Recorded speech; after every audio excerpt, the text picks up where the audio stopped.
ela tinha voltado do Brasil e ela estava muito entusiasmada com o Tatu Canara. Não sei, isso aí pode ser intuição da mãe, sei lá, de outras crianças conversando, não sei. 10! Nota 10! O senhor vai gostar, hein? Bebê diabo parou o táxi na avenida. Ao vivo? É muito pior.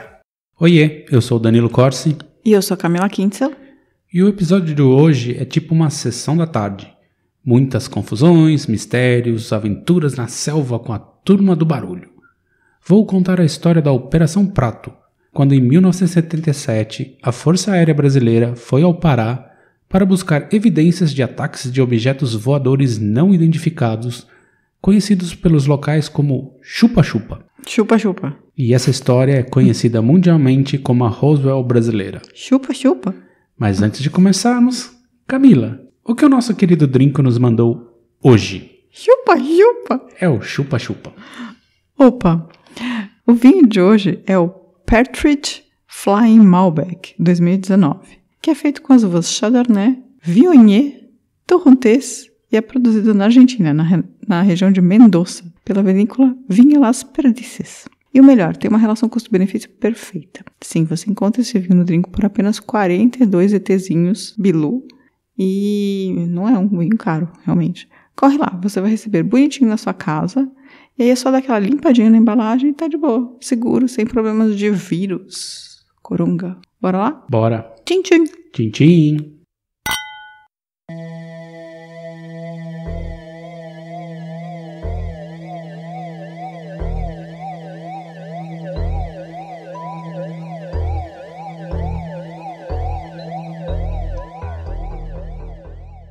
Dia 25 de abril de 1987.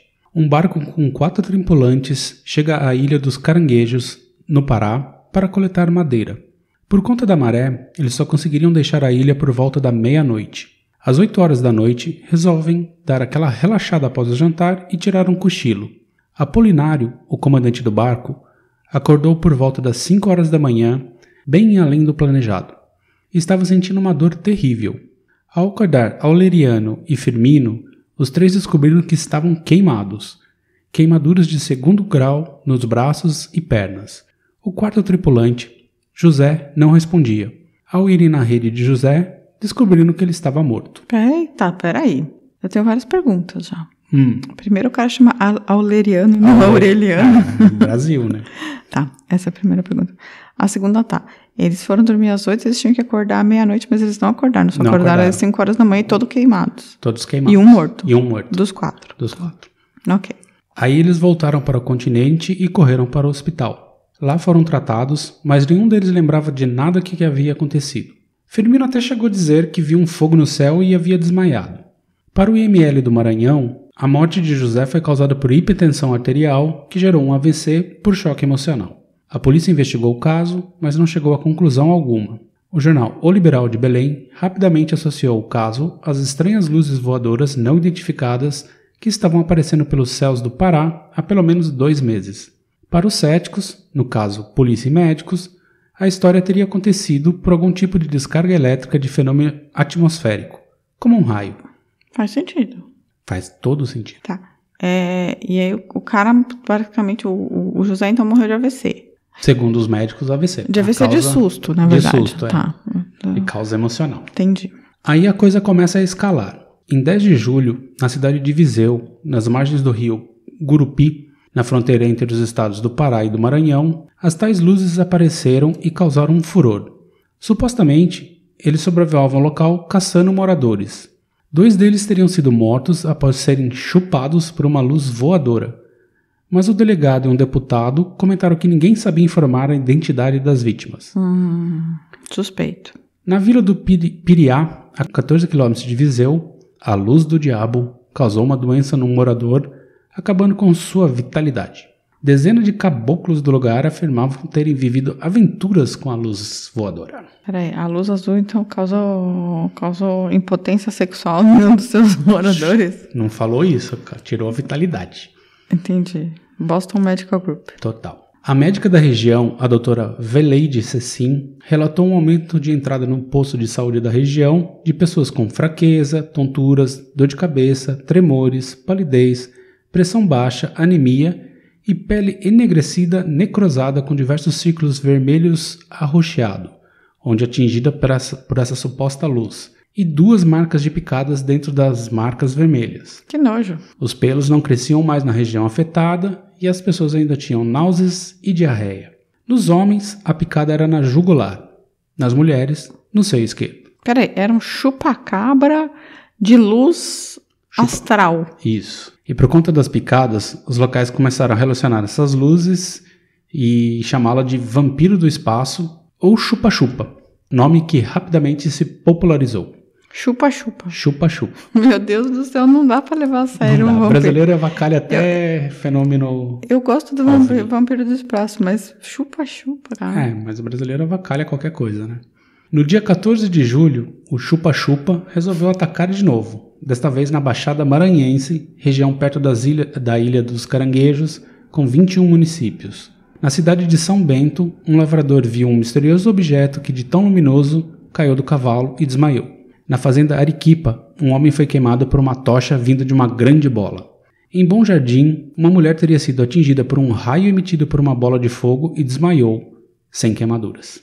Nossa, muitos eventos diferentes, hein? Pois é. O cara viu um objeto tão luminoso que ele caiu do cavalo? Se assustou, caiu do cavalo e desmaiou. Olha, a luz! No município de Pinheiro, uma viatura policial foi perseguida por um OVNI que emitiu sinais luminosos interpretados como uma tentativa de comunicação. No município de São Vicente Ferrer, o delegado teria sacado um revólver para atirar no OVNI sobre sua residência, mas a forte luz emitida o impediu. E de novo, mulheres teriam sido chupadas, surgindo aí uma nova versão onde o chupa-chupa só atacava mulheres.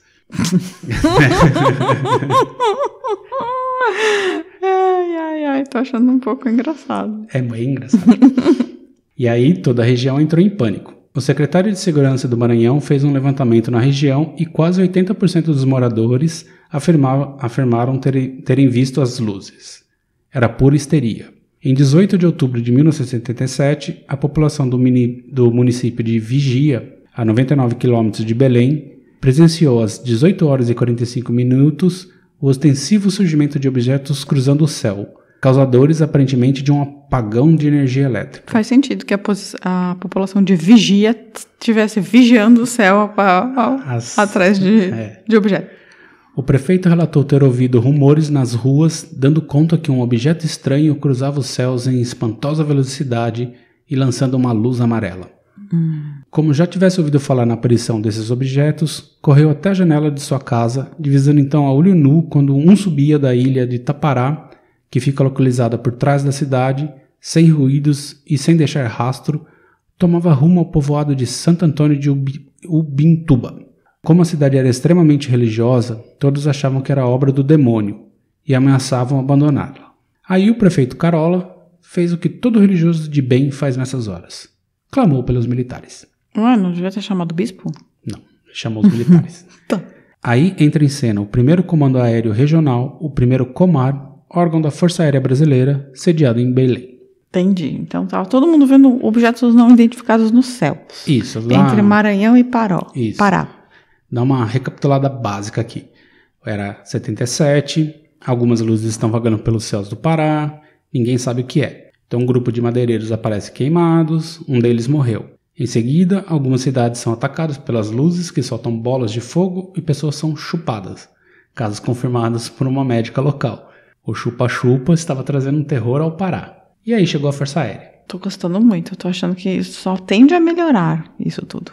O 1º Comar designou o sargento João Flávio de Freitas Costas para montar uma equipe e investigar. 11 membros da Força Aérea foram recrutados para a operação, 2 deles médicos. Mas o comando mesmo veio de Brasília, que designou o capitão Uranger Holanda para a chefia operacional. O Iranger. De 20 de outubro a 11 de novembro, o grupo visitou as cidades em busca de evidências. Fizeram um teste noturno com um helicóptero iluminado para ver se a população iria dizer que eram as luzes. Não funcionou, todo mundo falou que era um helicóptero. Oh, então todo mundo sabia ali qual era a diferença entre um helicóptero e um disco voador. Isso. E no relatório que vazou anos mais tarde, intitulado Aspecto Psicossocial e Econômico, o sargento Flávio Costa fez uma descrição de como os moradores de Colares estavam sendo afetados. Conta dos ataques com foco de luz, a histeria coletiva em que se encontrava a população e as constantes procissões de moradores soltando fogos e tiros para afugentar as luzes. Em resumo, a sociedade local estava apavorada. Também deixou claro o papel negativo da imprensa na criação do chupa-chupa, do monstro criado pela imprensa. Segundo o relatório, a região tem por habitantes pessoas de índice cultural, socioeconômico e sanitário dos mais baixos, aliados a crendices e formações simples, facilmente influenciados pelos meios de comunicação. Os médicos estavam convencidos da histeria em massa. É tipo o coronavírus, né?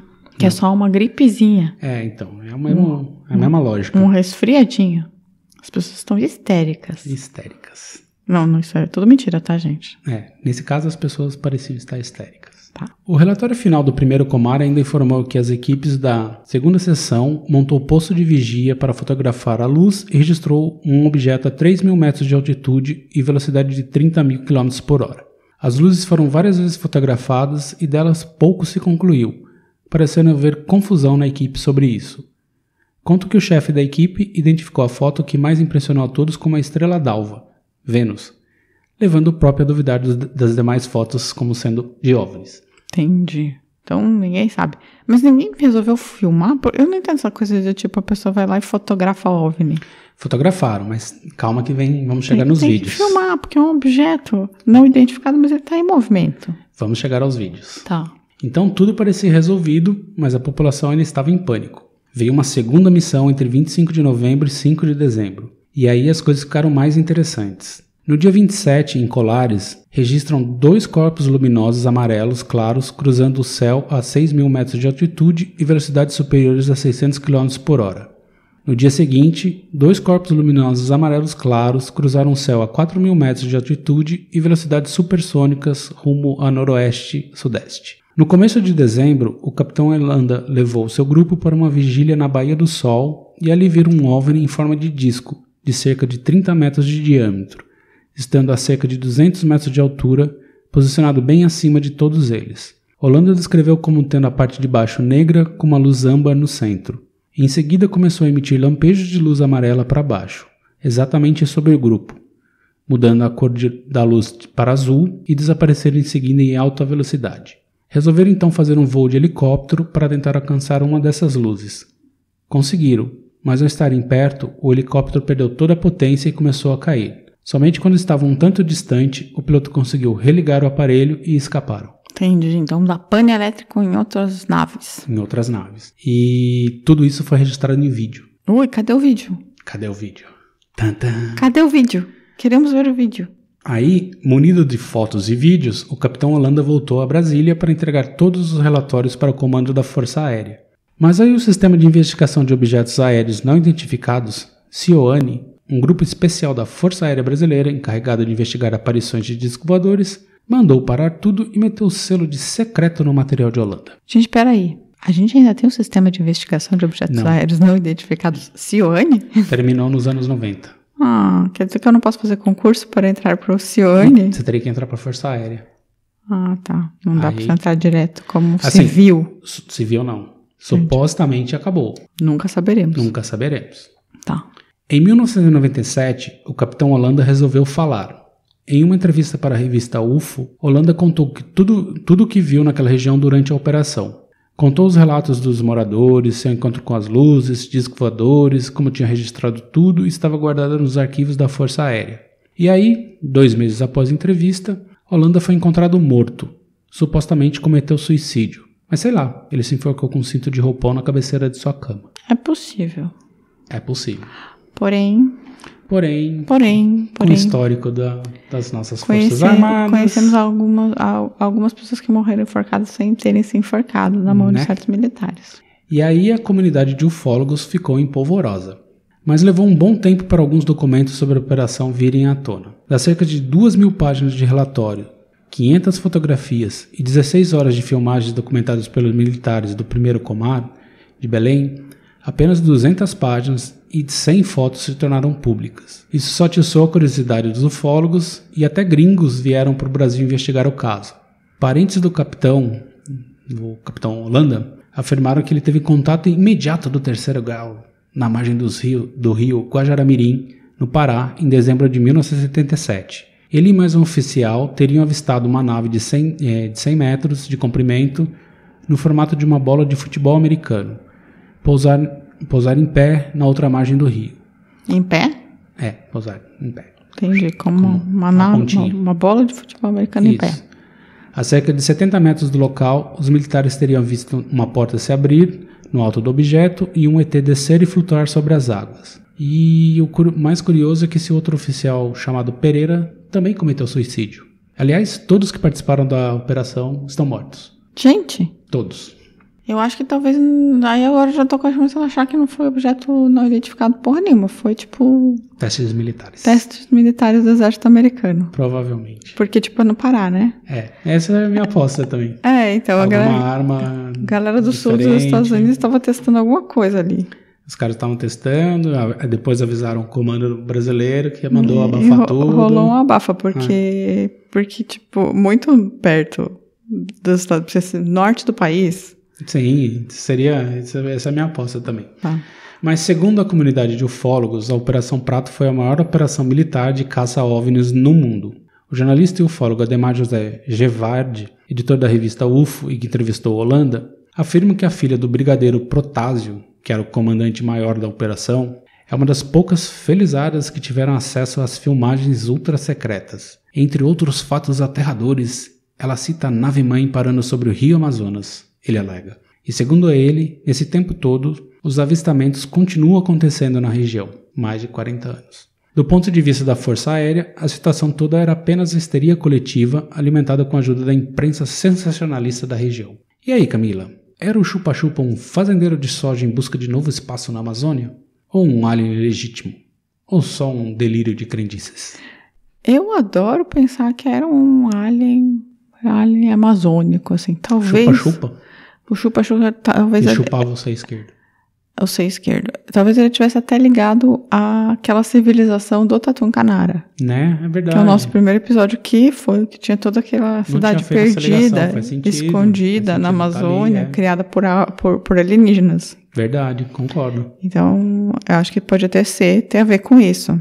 Mas o meu lado mais cético me leva a crer que, na verdade, eram exercícios militares norte-americanos acontecendo próximos da região. Para os caras abafarem tudo e botarem top secret na parada, com certeza tinha alguma treta ali, né? E essa quantidade de suicídio também. Tudo bem que, assim, os militares são bastante pressionados e tal, né? A saúde mental não é sempre muito boa dos militares no Brasil.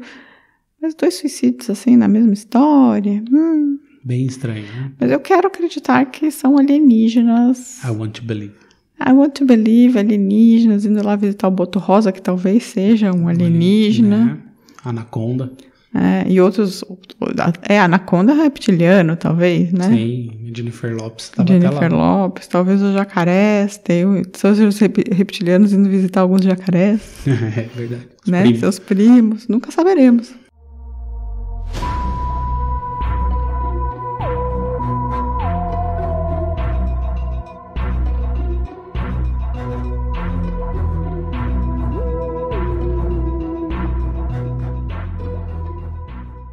Enfim, essa foi a história do Roswell brasileiro. E cuidado aí ao olhar pela janela nessa quarentena, vai que o chupa-chupa te pega. E se você já viu algum disco voador, conta pra gente. Como a Juliana de Andrade, que ouviu nossa história da gripe espanhola e acha que o Brasil não está preparado pro corona. Ou como o Maurício Figueiredo, que nasceu lá na fazenda do Teodorico. Se alguém quiser contar uma história pra gente, como faz, Camila? Tem que escrever pra gente. Tem que escrever um e-mail pro contato@muitopior.com.br. Também pode fazer um comentário lá no site. Também pode entrar no que contato... é o www.muitopior.com.br. Também pode entrar no Facebook, que é o Muito Pior Podcast. Ou no Twitter, mandar uma DM também, no Muito Pior. Podcast eu não lembro se é Muito Pior. Muito Pior. Muito Pior. Ou também pode ir lá no YouTube e deixar um comentário no vídeo. Tem muitos canais para entrar em contato com a gente. Só não fala com quem não quiser. Mas por favor, entre em contato. A gente adora receber notícias. E antes de terminar, se você está sentindo falta das músicas que a gente colocava nos episódios, então vamos explicar por que não tem mais. É que o Spotify, o YouTube e outros distribuidores de podcast estão em cima de direitos autorais, mesmo que a gente não use a música inteira. Ou seja, se usarmos, eles derrubam o podcast do ar. É uma pena, mas sei lá, talvez a gente alimente nossa playlist lá no Spotify, com as músicas que fariam sentido para o episódio. Não sabemos ainda. Estamos pensando sobre o assunto. Se tiverem alguma ideia, nos digam. E digam pra gente se estão sentindo muita falta das músicas ou não, assim. O que a gente tá com um pouco de medo que justamente os episódios sejam derrubados, assim, dessas plataformas por causa das músicas.